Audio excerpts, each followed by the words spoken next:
മലപ്പുറം ജില്ല വീണ്ടും നിപ ജാഗ്രതയിൽ.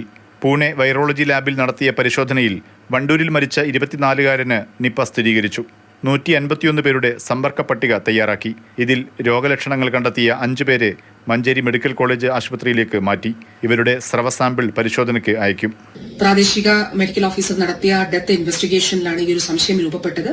സ്വകാര്യ ആശുപത്രിയിൽ നിന്ന് സാമ്പിൾ എടുത്ത് പരിശോധിച്ചതിൽ നിന്നാണ് നിപ വൈറസ് സ്ഥിരീകരിച്ചത്.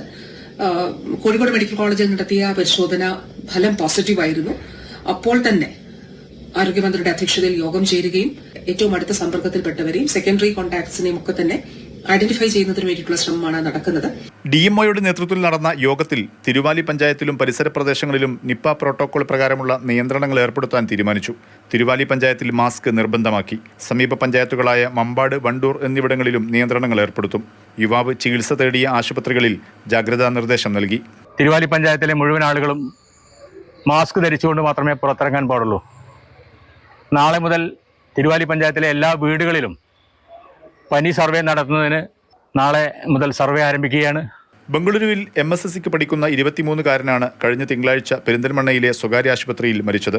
യുവാവിന്റെ സ്രവം കോഴിക്കോട് മെഡിക്കൽ കോളേജിലെ വൈറോളജി ലാബിൽ നടത്തിയ പരിശോധനയിൽ നിപ വൈറസ് കണ്ടെത്തിയിരുന്നു. 2 മാസം മുൻപ് നിപ ബാധിച്ച് 14 വയസ്സുകാരൻ മരിച്ച ചെമ്പ്രശ്ശേരിയുമായി 11 കിലോമീറ്റർ അകലെയുള്ള പ്രദേശമാണ് യുവാവ് താമസിക്കുന്ന തിരുവാലി പഞ്ചായത്ത്.